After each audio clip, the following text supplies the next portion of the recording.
तो आप लोगों को इससे पता चल जाएगा कि पूरी जर्नी में आप लोगों के साथ क्या क्या हो सकता है और आप लोग जो है वो 100% हर एक चीज़ के लिए प्रिपेयर हो जाओ। हे गाइस, व्हाट्स अप, कैसे आप लोग and welcome back to the channel. अगर आप लोग भी इंडिया से लेके फिलीपींस आने वाले हो तो एक बार ये वीडियो ज़रूर देखना, क्योंकि इस वीडियो में मैंने बहुत सारी डिटेल शेयर की है। एक तरीके से मैं आपको बोलूँ तो स्टेप बाय स्टेप सब डिटेल शेयर की है, तो आप लोगों को इससे पता चल जाएगा कि पूरी जर्नी में आप लोगों के साथ क्या क्या हो सकता है और आप लोग जो है वो 100% हर एक चीज़ के लिए प्रिपेयर हो जाओ। तो पहला तो यहाँ पे फिलीपींस में आने के लिए दो चीज़ें हैं। आप लोगों को वीज़ा लगेगा, तो एक है वीज़ा ऑन अराइवल, दूसरा है टूरिस्ट वीज़ा। दोनों भी चीज़ों के मैंने जो है वो डिटेल वीडियो बनाए हैं, आप लोग वो देख लेना। वीज़ा ऑन अराइवल का मतलब है कि आप लोग जो है कुछ कंट्री के अगर वीज़ा होल्ड करते हो तो डायरेक्टली यहाँ पे आ सकते हो, आप लोगों को टूरिस्ट वीज़ा अप्लाई करने का ज़रूरत नहीं है। और दूसरा, अगर आप लोगों के पास कुछ भी नहीं है तो आप लोग जो है वो टूरिस्ट वीज़ा अप्लाई कर सकते हो और उस बेस पे यहाँ पे आ सकते हो। अगर आप लोग बिना वीज़ा के यहाँ पे आए तो आप लोगों को यहाँ से डिपोर्ट कर दिया जाएगा, तो ऐसा ट्राई भी मत करना। अब बात करते हैं क्या क्या चीज़ें आप लोगों को लगेगी। तो सबसे पहले उस चीज़ का बात करते हैं कि आप लोगों का प्रिपरेशन निकलने से पहले क्या होना चाहिए। तो पहले मैं आपको बोलूँगा कि एक फ़ाइल ले लेना और उस फाइल में आपके सारे डॉक्यूमेंट्स रख लेना, जिससे आप लोगों को किसी भी जगह पे कुछ भी तरीके का क्वेश्चनिंग किया जाए तो आप लोगों के पास एक फ़ाइल में सारे डॉक्यूमेंट्स हो। ऐसा नहीं होना चाहिए कि आप लोगों को कुछ डॉक्यूमेंट पूछा जाए और फिर जो है वो आप लोग बोलो कि अरे यार ये डॉक्यूमेंट मेरे पास नहीं है या फिर वो डॉक्यूमेंट कहाँ पे रखा था। तो सारे डॉक्यूमेंट्स एक ही फाइल में रहेंगे तो आप लोग आराम से उसको दिखा सकते हो। जैसे मैंने पर्सनली किया था, ये है मेरा फाइल और इसके अंदर जो है वो सारे मेरे डॉक्यूमेंट्स थे जब मैं यहाँ पे आया तब, जिससे मुझे बहुत ज़्यादा हेल्प हो गया, क्योंकि कहीं पर भी मुझे कुछ पूछा तो मेरे पास जो है वो डॉक्यूमेंट वो फाइल के अंदर था, एक तरीके से संभल के सब चीज़ें रखा था। अब डॉक्यूमेंट्स आप लोगों को अपने फाइल के अंदर क्या क्या रखने हैं उसके बारे में मैं आपको बताऊँ तो सबसे पहला आप लोगों को जो है वो अपना पासपोर्ट का एक जेरोक्स है वो उसके अंदर रख लेना। 2 रखोगे 3 रखोगे तो ठीक है, बट एक मिनिमम होना चाहिए। इन केस अगर आपका पासपोर्ट गुम जाता है या ऐसा कुछ हो जाता है तो आपके पास उसका जेरोक्स स्कैन चीज़ होगा। एक फ़ोटो भी अपने मोबाइल में खींच के रख लेना। दूसरा जो चीज़ है, वीज़ा वाला अगर आपको रहेगा तो वीज़ा का जेरोक्स करवाना है तो वो भी करवा लेना, आपके लिए वो एक्स्ट्रा एडवांटेज हो जाएगा।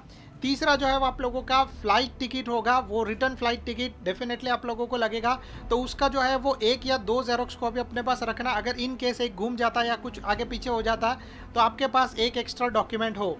उसके अलावा होटल बुकिंग एंड आइटिनरी, ये भी जो है आप लोगों को ये फाइल के अंदर कलेक्ट करके रखना है। एक्स्ट्रा चीज़ें आप लोग कुछ इस तरीके से कर सकते हो कि आपका जो बैंक स्टेटमेंट है उसका भी मतलब एक छोटा सा लेटेस्ट बैंक स्टेटमेंट है जिसमें 1 लाख दिख रहा है, वो आप अपने साथ जो है वो 1 पेज या 2 पेज में जो है वो स्कैन करके रख लेना, क्योंकि आप लोगों ने 100% जो है वो वहाँ पे सबमिट किया रहेगा तो 1 या 2 पेज रहेगा तो मोर देन इनफ हो जाएगा उनको ये बताने के लिए कि आपके पास अच्छा खासा फंड है जिसमें आप लोगों को दिक्कत नहीं होगी। क्रेडिट कार्ड तो आपके जेब में रहेगा तो उसका कोई भी तरीके का प्रॉब्लम नहीं है। तो ये सारी चीज़ें आपको अपने फाइल के अंदर रखनी है। जब आपको वीज़ा मिल जाएगा और आप लोगों को निकलना है तो उसके बारे में बात करते हैं। तो फॉर एग्जांपल कि आज मेरा फ़्लाइट है तो आज मुझे क्या क्या चीज़ें करनी है।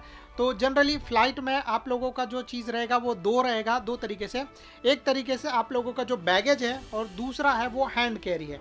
हैंड कैरी मतलब मैं पर्सनली अपने साथ जो है वो फ़्लाइट के अंदर उसको कैरी करूँगा, वो सामान, वो लगेज।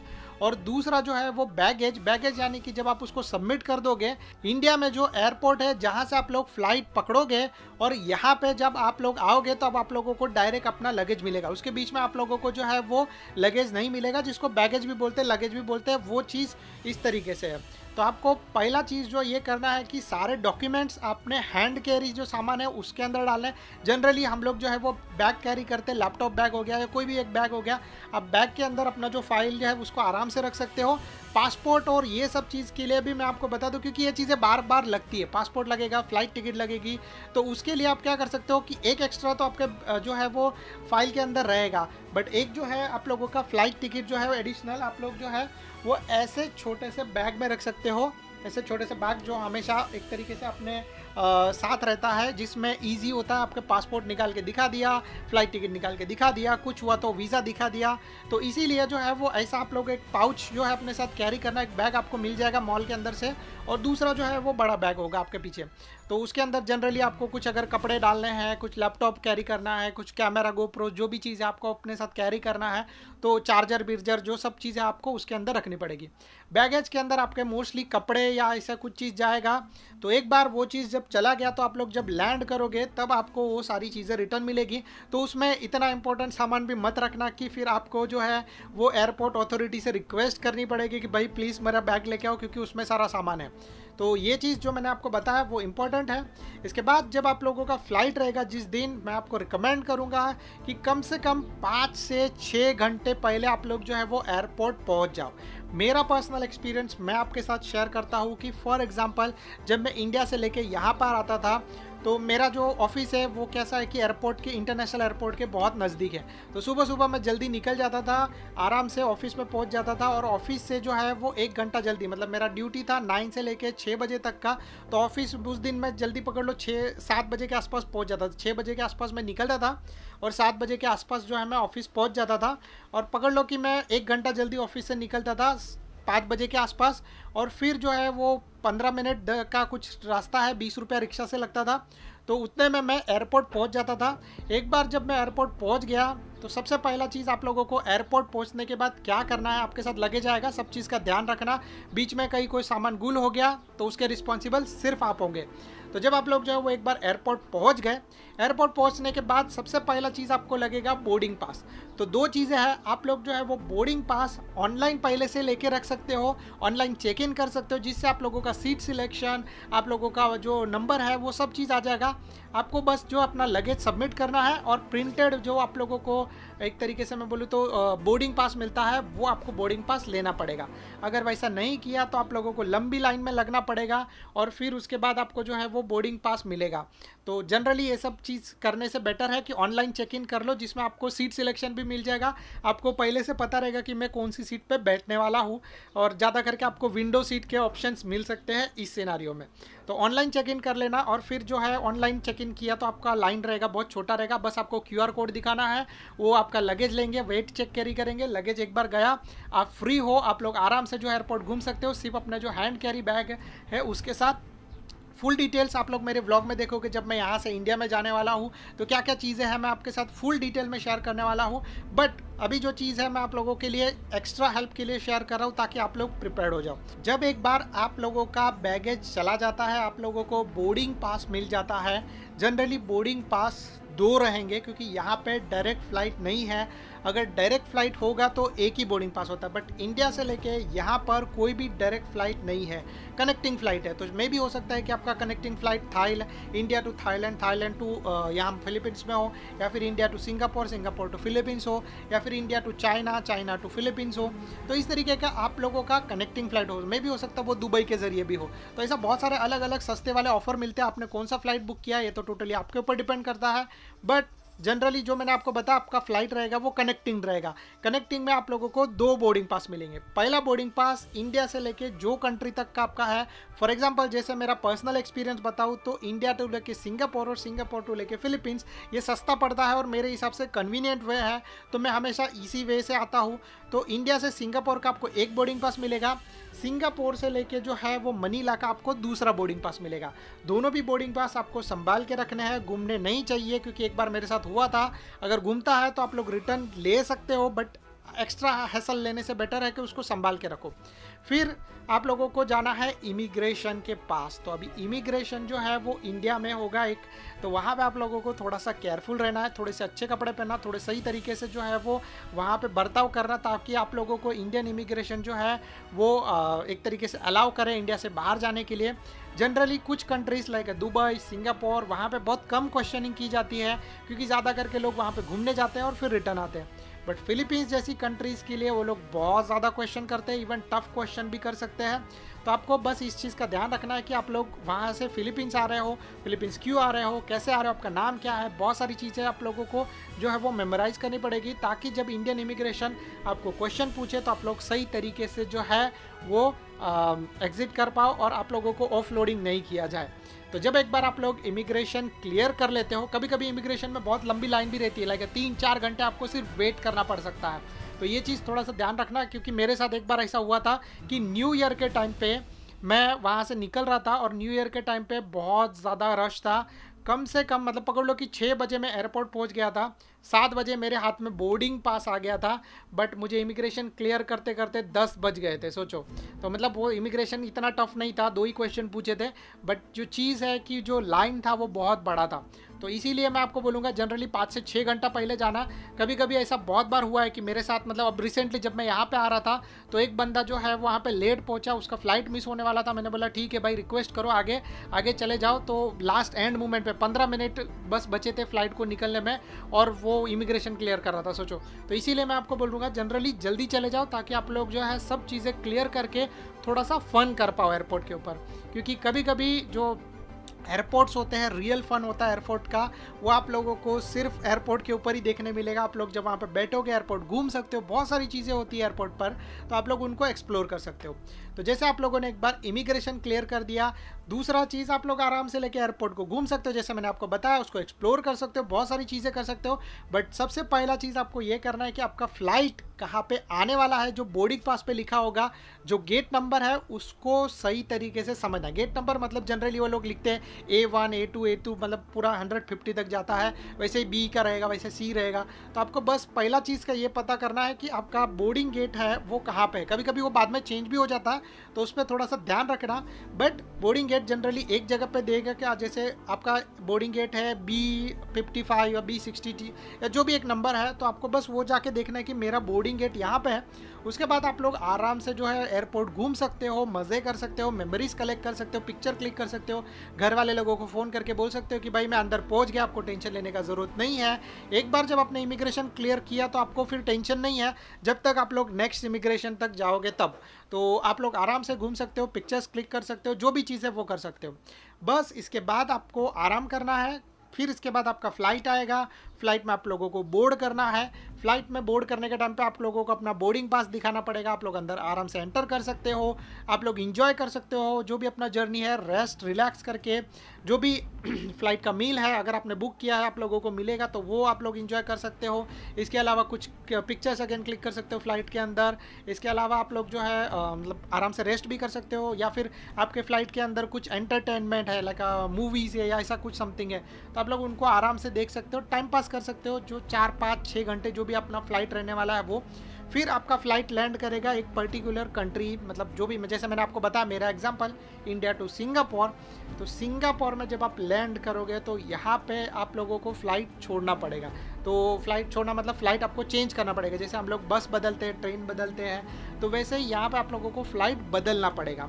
तो ये आप लोग पहले से ही बोर्डिंग पास पे चेक करके रखना कि आपका जो, फॉर एग्जांपल इंडिया से लेके सिंगापुर आ रहा हो, तो सिंगापुर में 4 टर्मिनल है।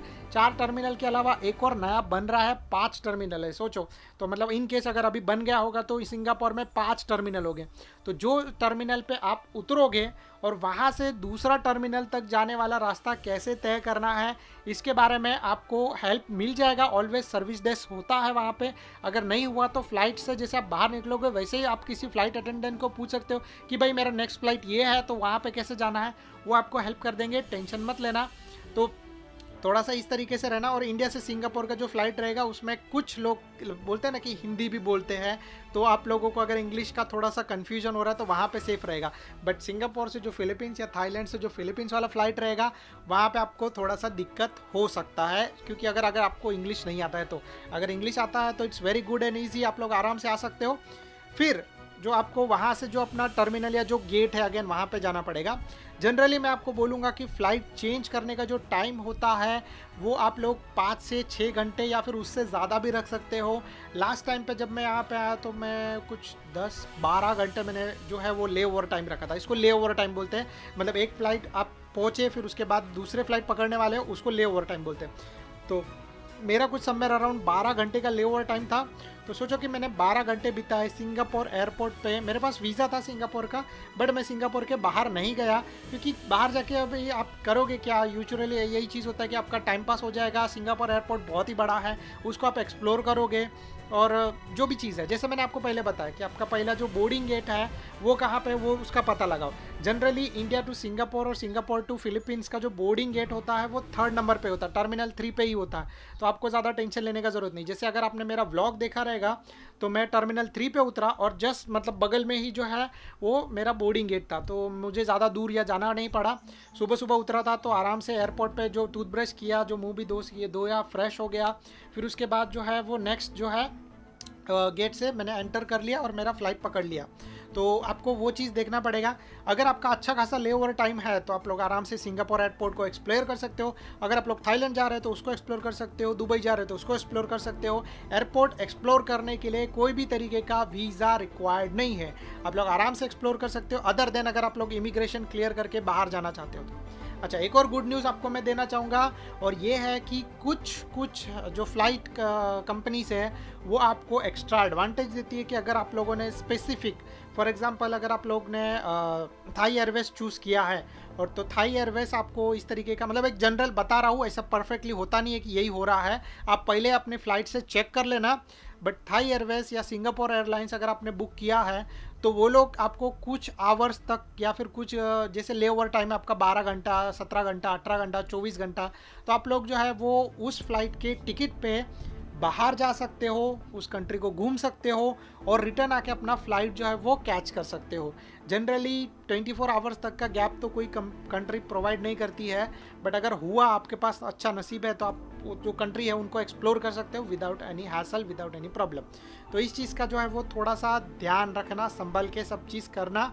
यस, आई नो कि ये वीडियो थोड़ा सा बड़ा बनेगा, बट मेक श्योर कि आप इसको पूरा देखो ताकि आपको हर एक चीज़ का छोटे से छोटा डिटेल मिले। मैंने अपने हिसाब से जितना डिटेल हो सके उतना डिटेल देने का ट्राई किया है। तो आप लोग जो भी एयरपोर्ट पे उतरोगे वहाँ पे अगेन मेमोरीज कलेक्ट कर सकते हो, पिक्चर क्लिक कर सकते हो, थोड़ा सा शॉपिंग कर सकते हो अगर आपको अपनी गर्लफ्रेंड या वाइफ के लिए कुछ लेके जाना है तो it totally depends on you. इसके बाद नेक्स्ट फ्लाइट जब आप बोर्ड करोगे तो अगेन आपको मज़े करने हैं, इंजॉय करना है। उसके अंदर जो मील मिलेगा आप लोग उसको इंजॉय कर सकते हो, कुछ पिक्चर्स क्लिक कर सकते हो, कुछ मेमोरीज कलेक्ट कर सकते हो अगेन, और या फिर आराम कर सकते हो, कुछ मूवी देख सकते हो, जो चीज़ आपको करना है आप कर सकते हो। नेक्स्ट चीज़, जब आप लोग जो है वो फिलीपींस में यहाँ पे जो कोई भी आपका जो एयरपोर्ट है वहाँ पे अगर आप लोग लैंड करोगे तो आप लोगों को क्या क्या चीज़ें करनी पड़ेगी। पहले तो फ्लाइट से बाहर जाना, ये तो चीज़ नॉर्मल है। फिर वहाँ पे अगेन आप लोगों का सब चेकिंग किया जाएगा। चेकिंग में आप लोगों का जो बैग है, आप लोगों का जो सामान है वो सब चेक करेगा। तो उस चेकिंग के टाइम पे थोड़ा सा ध्यान रखना, क्योंकि बहुत सारे लोगों का सामान जो है वो मिस होता है। तो अपने सामान पे हमेशा ध्यान रखना, क्योंकि क्या होता है ना, जब चेक इन होता है आपको बेल्ट निकालना पड़ेगा, आपको कैप निकालना पड़ेगा, आपको अगर जैकेट पहना है तो जैकेट निकालना पड़ेगा, बहुत सारी चीज़ें निकालनी पड़ती है। इवन लैपटॉप है तो उसको निकाल के अलग रखो। तो ये सारी चीज़ों का हासिल होता है। इसीलिए कभी कभी ऐसा होता है कि कुछ ट्रे में आपने अपना सामान रख दिया है, वो ट्रे जब आप चेकिंग करके आगे जाओगे तब तक आपका ट्रे पहुंच जाता है। तो कुछ कभी कभी होता है कि कुछ लोग आपका सामान लेके निकल सकते हैं, फिर आप उनको फाइंड आउट नहीं कर सकते क्योंकि आप दूसरी चीज़ों में बिजी थे। बट इस चीज़ का जो है वो ध्यान रखना, अगर 2 लोग जा रहे हैं तो ठीक है, एक बंदा क्लियर करके निकल गया, दूसरा बंदा आएगा तो वो ध्यान रखने के लिए रहता है। जैसे मोस्टली जैसे मैंने मेरी वाइफ के साथ ट्रैवल किया था तो मेरी वाइफ पहले वहाँ पर जाके खड़ी थी, मेरा सब सामान उसने चेक किया, मेरा जो सामान है वो सब बैग के अंदर डाला। तो वैसा चीज़ हो सकता है, बट आप अकेले रहोगे तो आपको अकेले को ही ये सब चीज़ संभालना है। अब इसके बाद फर्स्ट चीज़ आपको जो करना पड़ेगा वो है इमिग्रेशन। चेक इन हो जाने के बाद फर्स्ट चीज़ जो आपको करना है वो है इमिग्रेशन क्लियर करना है। तो इमिग्रेशन के पास जाने के पहले आप लोगों को कुछ चीज़ें करनी, अपना फाइल है वो बैग से निकाल लेना, फिर अपना जो पासपोर्ट है वो अपने हाथ में रखना, आपका फ़्लाइट टिकट है, जो सब चीज़ें वो तो अभी ख़त्म हो गया क्योंकि आपने ऑलरेडी ट्रैवल किया है। सेकंड, जब रिटर्न रहेगा तो रिटर्न का बाद में चीज़ देखा जाएगा। जब आप यहाँ पे जो है वो एयरपोर्ट पे पहुँचोगे, मोस्टली मनीला में पहुँचोगे, तो मनीला एयरपोर्ट में जब आप पहुँचोगे तो आपको जो है वो इमिग्रेशन चेक करना। तो इमिग्रेशन चेक करने के टाइम पे सबसे पहला बंदा आपका पासपोर्ट मांगेगा। ये 99.99% तक होता है, आपका पासपोर्ट मांगा जाएगा। आपको पासपोर्ट देना है, फिर वो पूछेगा कि आपके पास वीज़ा है, sir do you have a visa. तो वीज़ा है तो आपको उसको बताना है कि यस आई हैव वीज़ा। अगर नहीं है तो वीज़ा ऑन अराइवल, तो दूसरा आप लोग को डॉक्यूमेंट देना पड़ेगा। फिर उसके बाद पूछेगा what's your purpose sir, why you came here. So आपको बस जनरली पूछना है, जनरली मतलब बताना है कि फॉर टूरिस्ट पर्पस और I just wanted to explore the country. जो भी चीज़ आपका रीज़न है वो आपको देना है। उसके बाद अगर उसको डाउट नहीं गया तो आप बस इतने में निकल सकते हो। अगर उसको डाउट गया तो फिर वो आपको एक्स्ट्रा क्वेश्चन पूछ सकता है कि where are going to stay, do you have any address, do you have any contact number, what's your itinerary. तो जो भी चीज़ है अगर आपके पास सबमिटेड एक फाइल में रहेगा तो आप उसको दिखा सकते हो। जनरली अगर हम लोग प्रिपेयर होकर जाते हैं तो वो ज़्यादा क्वेश्चन नहीं पूछते, उनको पता है कि बंदा प्रिपेयर्ड है और इसके पहले उसने जो ट्रैवल किया है। अगर हम थोड़े से डरते हैं, थोड़ा सा ऐसा लगता है कि भाई क्या होगा, ऐसा चीज़ है, तो डेफिनेटली आप लोग जो है वो सिनारियो में पकड़े जा सकते हो, आपको जो है वो ज़्यादा क्वेश्चनिंग किया जा सकता है। तो इतना चीज़ होगा। एक बार इमिग्रेशन क्लियर किया उसके बाद जब आप फ्लाइट छोड़ोगे तभी आपको अपने फ्लाइट अटेंडेंट्स को ये पूछना है कि भाई मेरा सामान कौन से जो काउंटर पे आएगा। ये भी ध्यान रखना क्योंकि आपको सामान लेना है, नहीं तो बाहर निकले इमिग्रेशन क्लियर किया ये आपका सामान गया फिर, तो वो चीज़ के बारे में थोड़ा सा ध्यान रखना। तो जैसे आपने जो है वो इमिग्रेशन क्लियर किया, आपको जो है वो बैगेज काउंटर पे जाने दिया जाएगा, जहाँ पे आपका लगेज रहेगा, जहाँ पे आपका बैग रहेगा, वो आपका जो भी बैग रहेगा वो आपको कैरी करना है और उसके बाद फिर बाहर जाना है। अभी कुछ टिप्स मैं आप लोगों को शेयर करता हूँ, अगर आप लोग जो है वो यहाँ के जो एयरपोर्ट पे आते हो तो पहला चीज़ जैसे मैंने आपको बोला कि 1 सेकंड के लिए भी अपना जो लगेज है या जो सामान है उसको अपनी आंखों से गायब मत होने देना। क्या हुआ ना कि अगर आपने बस यहाँ पे देखा हो, वहाँ पे देखा हो, रिटर्न देखा ना, आपका फ्लाइट में जो सामान रहेगा, जो भी चीज़ रहेगा वो गुल हो सकता है। फ्लाइट उतरने से पहले जनरली फ़्लाइट 3 घंटे का रहता है सिंगापुर से यहाँ तक का, थाईलैंड का 4 घंटे का रहेगा। तो आप जो है फ़्लाइट उतरने से पहले सीआर जाके आना, मतलब कंफर्ट वॉशरूम जाके फ्रेश ब्रिश होके जो भी चीज़ करना है वो पहले ही कर लेना, ताकि जब आप लोग एयरपोर्ट पे हो तो आप लोगों को इस चीज़ों का प्रॉब्लम नहीं हो, क्योंकि वहाँ पे आप लोगों को अपना लगेज भी साथ में लेके जाना पड़ेगा अगर आपको टॉयलेट यूज़ करना है तो वो चीज़ कर लेना। दूसरा चीज़, पानी पी के सब चीज़ करके रहना, क्योंकि एयरपोर्ट पे जब आप उतरोगे तो यहाँ पे पानी फ्री नहीं है, उसका चार्ज है, तो डेफिनेटली उस चीज़ के बारे में भी सोच लेना। जब आप फ्लाइट में रहते हो तो आप आराम से पानी मांग सकते हो, फ्री मिलता है, बस बटन होता है, बटन दबाओगे तो एयर होस्टेस आएगी और एयर होस्टेस को आप बोल देना कि आई नीड सम वाटर, सो वो आपको पानी दे देगी, एक बॉटल दे देगी, आप आराम से जो है वो पानी पी सकते हो, ताकि जब आप उतरो तो आपको ज़्यादा हैसल नहीं हो। फिर जब आप लोग एयरपोर्ट को एग्ज़िट करोगे तो मैं ज़्यादा करके रिकमेंड करूँगा कि try to use online apps, क्योंकि वहाँ पे जो है वो ऑनलाइन ऐप्स जो डिसाइड करती है आपको एक जगह से दूसरी जगह पे जाना है, उसका पैसा कितना होगा, उसका चार्जेस क्या होगा, सब चीज़ के बारे में। जनरली इंडिया से अगर आप लोग यहाँ पे आ रहे हो तो मैं बोलूँगा कि आपको थोड़ा एक्स्ट्रा पैसा लगेगा, बट एटलीस्ट 1000 पैसोस कैश कैरी करना, ताकि आपको ट्रैवलिंग करने में लिए कुछ करने के लिए जो है वो हेल्प हो जाए। बाकी होटल में जाने के बाद अपना कार्ड स्वाइप कर सकते हो, नो इश्यूज़, आप लोग आराम से कर सकते हो, बट एक जगह से दूसरा जगह जाने के लिए आप लोग ये चीज़ कर सकते हो। इंडिया में जब आप रहोगे तभी आप लोग जो है वो ग्रैब ऐप को डाउनलोड करके रखना, अपना जो कार्ड है उसमें रजिस्टर करके रखना, ताकि जब आप एयरपोर्ट से बाहर निकलो तो आपको, अगर आपके पास कैश भी नहीं है तभी भी आप जो है वो ये चीज़ कार्ड से उसको पे कर सकते हो आराम से। दूसरा चीज़ जो है वो आप लोग एयरपोर्ट पे फ्री इंटरनेट ले सकते हो, एयरपोर्ट पे फ्री इंटरनेट होता है, तो आप लोग अपना जो कैब बुक करने के लिए फ्री इंटरनेट यूज़ कर सकते हो, बट ट्राई करना कि उसको ज़्यादा या ओवर यूज़ मत करो, क्योंकि अगर हैकिंग होने के और ये सब चीज़ होने के चांसेस ज़्यादा है। जितना आपको ज़रूरत है उतना ही यूज़ करना। एयरपोर्ट से सिम कार्ड मत परचेस करना, बहुत ही कॉस्टली है।